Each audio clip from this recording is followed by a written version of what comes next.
तो अब आप लोग समझ गए कि चूंकि सारा दारोमदार गुरु पर ही निर्भर है, गुरु ही हमारे साथ बिना किसी स्वार्थ के प्रारंभ से अंत तक इतना कष्ट सह करके भी हमारे लिए दिन रात परिश्रम करता है और हमको भगवत प्राप्ति तक पहुंचाता है।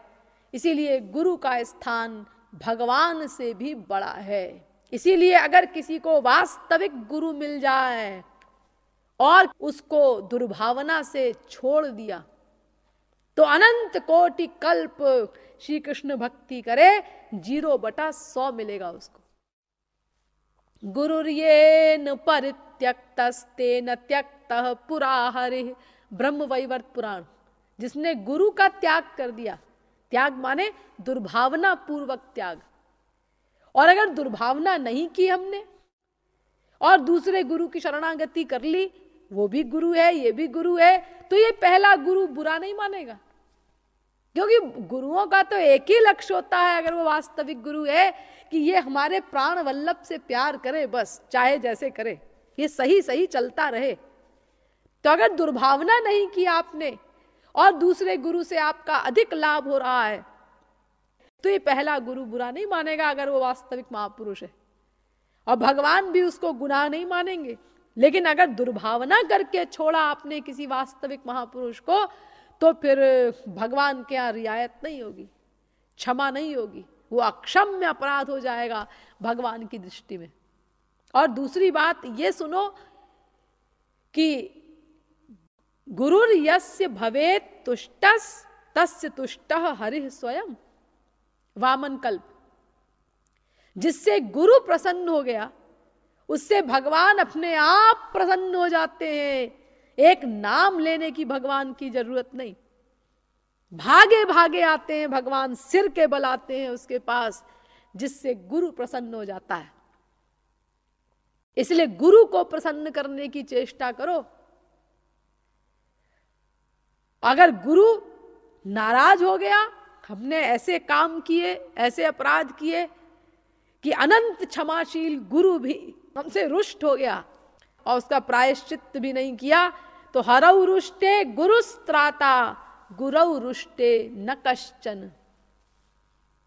भगवान नाराज हो गए, उनके प्रति अपराध हुआ तो गुरु की भक्ति से क्षमा हो जाएगा तुरंत, इमीडिएटली। गुरु को वो पावर है।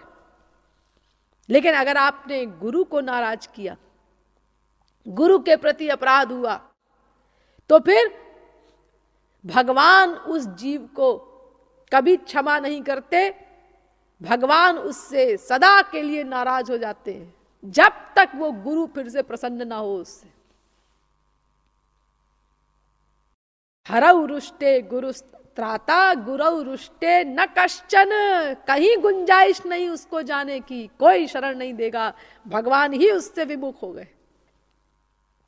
सुनु सुरेश रघुनाथ सुभाऊ, निज अपराध रिसाही न काहू। जो अपराध भगत कर करई, राम रोष पावक सो जरई। देवगुरु बृहस्पति इंद्र को बता रहे हैं कि देखो भगवान का स्वभाव ऐसा है कि अपने प्रति किए गए अपराध पर ध्यान नहीं देते। अरे रात दिन जीव गाली दे ही रहे हैं, वो अंतःकरण में बैठ के नोट कर रहे हैं। लेकिन अगर गुरु के प्रति किसी ने अपराध किया तो राम रोष पावक सो जरई, वो भगवान की क्रोधाग्नि में भस्म होगा, बच नहीं सकता। किसी के लिए रियायत नहीं। अरे दुर्वासा जी तक के लिए रियायत नहीं की, और किसके लिए रियायत करेंगे भगवान। विष्णु स्थाने कृतम पापम गुरुस्थाने प्रमुच्यते, गुरुस्थाने कृतम पापम वज्रलेपो भविष्यति। इसका भी वही अर्थ है। भगवान के प्रति अपराध हुआ तो गुरु की शरणागति से वो क्षमा हो जाएगा, गुरु की भक्ति से। लेकिन अगर गुरु के प्रति अपराध किया तो वज्रलेपो भविष्यति, वो अमिट हो जाएगा, मिट नहीं सकता। फिर वही गुरु क्षमा करे तो करे, और वो तब करेगा जब आप सच्चे हृदय से, एक्टिंग नहीं, बनावट नहीं। आप बनावट करेंगे तो वो भी आपके साथ बनावट कर देगा। जो भगवान का सिद्धांत है ना, ये यथा माम प्रपद्यन्ते तांस तथैव भजाम्य हम, गीता में भगवान ने बताया है 4 अध्याय के 11वें श्लोक में। तो महापुरुष और भगवान की गवर्नमेंट एक है, वही सिद्धांत महापुरुषों का भी है। तुम अगर एक्टिंग करोगे उनके साथ तो वो भी तुम्हारे साथ एक्टिंग कर देंगे। तुम जितने % फैक्ट करोगे उतने ही वो भी तुम्हारे साथ फैक्ट कर देंगे, उतने ही %। तो अगर तुमने सच्चे हृदय से क्षमा नहीं मांगी है, रियलाइज नहीं किया अपनी गलती को, एक्टिंग में कह रहे हो हमको क्षमा कर दीजिए, तो फिर वो क्षमा नहीं होगी। क्योंकि भगवान और महापुरुष हृदय को देखते हैं। बाहर की छल कपट, दांव पेच, बनावट, 420, ये महापुरुष और भगवान के साथ नहीं चलती। तो अब आप लोग अच्छी तरह से समझ गए होंगे कि भगवान का स्थान गुरु से छोटा क्यों माना गया है, गुरु को भगवान से भी बड़ा क्यों माना गया है। क्योंकि सारा परिश्रम हमारे साथ गुरु ही करता है। इसीलिए वेदव्यास ने कहा नास्ति तत्वम गुरोः परम, गुरु से बड़ा और कोई तत्व नहीं। अब आज मैंने जो कुछ बताया है, इस प्रवचन के सारांश के रूप में मैं अपने महाराज जी के लिखे हुए राधा गोविंद गीत के कुछ दोहे सुनाने जा रही हूं। मैंने पहले भी एक बार बताया था कि वेदों शास्त्रों का जितना सिद्धांत है, सबका सार अगर किसी को जानना हो कि समस्त वेदों शास्त्रों में क्या लिखा है, और विरोधाभासी सिद्धांत भरे पड़े हैं शास्त्रों वेदों में, उसका अगर किसी को सार जानना है, निचोड़ जानना है, प्लस उन विरोधाभासों का समन्वय जानना है, तो हमारे महाराज जी का लिखा हुआ राधा गोविंद गीत पढ़ ले तो समस्त शास्त्रों वेदों का विद्वान हो जाएगा, बिना कोई ग्रंथ पढ़े। ऐसा ग्रंथ है ये राधा गोविंद गीत, और भाषा इतनी सरल कि आसानी से समझ में आ जाए साधारण व्यक्ति को भी। इतनी सरल भाषा में महाराज जी ने लिखे हैं ताकि जन जन तक शास्त्रों वेदों का ज्ञान पहुंच जाए। घोर गंवार भी कोई हो तो वो भी शास्त्रों वेदों में क्या लिखा है ये जान जाए, क्योंकि संस्कृत में है ग्रंथ अधिकांश सब, एक रामायण वगैरह 2-4 छोड़ दो, बाकी सब संस्कृत में है, तो कैसे बेचारा पढ़ेगा वो। तो उस सब का निचोड़ उन्होंने दया करके इस विश्व पर राधा गोविंद गीत में दे दिया है। तो आज के प्रवचन का केवल जो मैंने आज आपको बताया है उसका निचोड़ मैं आपको कुछ दोहों के रूप में सुनाने जा रही हूं। हरि गुरु दोनों मेरे गोविंद राधे, प्रमुख हैं गुरु पता हरि का बता दे।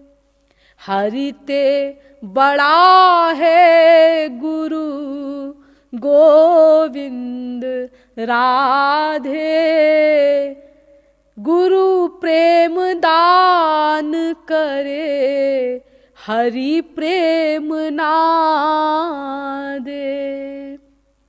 हरि साथी बने का है गोविंद राधे, गुरु साथी बिगड़े का बिगड़ी बना दे। गुरु तो है माता सम गोविंद राधे, शिशु मन मल धोके विमल बना दे। गुरु है पिता सम गोविंद राधे, कन्या को सजा के हरि घर पहुँचा दे। गुरु की कृपा बिनु, गुरु की कृपा बिनु गोविंद राधे, कोटि साधन करो हरि कछु नादे। गुरु जापे कृपा करे, गोविंद राधे, वाके पाछे हरि चले, सबको बता दे। गुरु जो प्रसन्न हो तो, गोविंद राधे, हरि हो प्रसन्न, बिनु भक्ति बता दे। गुरु तो बना दे सब, गोविंद राधे, गुरु बिनु हरि लाल झंडी दिखा दे। कुछ नहीं कर सकते भगवान गुरु की कृपा के बिना। तो सारांश क्या निकला? गुरु की शरण गहु, गुरु की शरण गहु, गोविंद राधे, गुरु की मुट्ठी में हरि है बता दे। तो इस प्रकार ये तीन सिद्धांत हमारे शास्त्रों वेदों में पाए जाते हैं। नंबर 1 भगवान बड़ा, महापुरुष छोटा। विद्यात्तम पुरुषम परम, मनुस्मृति कहती है। अरे सब ग्रंथ कहते हैं, मैंने आपको बताया था ढेरों प्रमाण देके कि परात्पर तत्व भगवान को बताया गया है सब ग्रंथों में। तो भगवान बड़ा है, महापुरुष छोटा है, ये सिद्धांत भी पाया जाता है। और भगवान और महापुरुष दोनों बराबर हैं, ऐसा भी सिद्धांत पाया जाता है। और महापुरुष बड़ा है, भगवान छोटा है, ये बात भी हमारे शास्त्रों में लिखी है। और ये तीनों बातें ठीक हैं 100%। ये कैसे ठीक हैं, ये मैंने इन 2 प्रवचनों में आप लोगों के समक्ष डिटेल में सिद्ध कर दिया। लेकिन ध्यान दीजिए, अब एक लेकिन आ रहा है बड़ा। क्या लेकिन? सच पूछा जाए तो ये तीनों बातें ठीक नहीं है। 2 दिन इतना परिश्रम करके समझाया और अब कह रही हैं कि ये तीनों बातें ठीक नहीं है।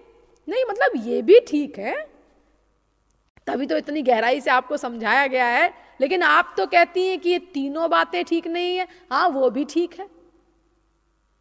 ये तीनों बातें ठीक हैं, ये भी ठीक है, जैसा कि मैंने आपको बताया है कैसे ठीक है। लेकिन ये तीनों ही बातें ठीक नहीं है, ये भी ठीक है, क्योंकि एक चौथी बात है, वो ठीक है। और जब वो ठीक है तो ये तीनों बातें गलत हैं। आप कहेंगे भाई चौथी बात क्या हो सकती है? तो कुछ समझ में नहीं आ रही अपनी खोपड़ी। क्योंकि जब महापुरुष और भगवान ये 2 पर्सनैलिटी के बारे में बताया जा रहा है, तो इन 2 के बारे में 3 ही तो सिद्धांत हो सकते हैं भाई। या तो इन दोनों में कोई बड़ा होगा, कोई छोटा होगा, और या तो दोनों बराबर होंगे। यानी या तो भगवान बड़ा होगा, महापुरुष छोटा होगा, या तो महापुरुष बड़ा होगा, भगवान छोटा होगा, या तो भगवान और महापुरुष दोनों बराबर होंगे। चौथी बात क्या हो सकती है? आखिर हो कैसे सकती है चौथी बात, जब ये 2 पर्सनैलिटीज के बारे में विवेचन हो रहा है? तो हाँ, है चौथी बात। और जब हम आपको बताएंगे तो आप स्वीकार करेंगे उसको। हाँ, बात ठीक है। और जब वो बात ठीक है तो ये तीनों बातें ठीक नहीं, ये सिद्ध हो जाएगा। लेकिन इस सब के लिए आपको कल तक प्रतीक्षा करनी पड़ेगी। बोलिए वृंदावन बिहारी लाल की, बोलिए जगत गुरु श्री कृपालु जी महाराज की।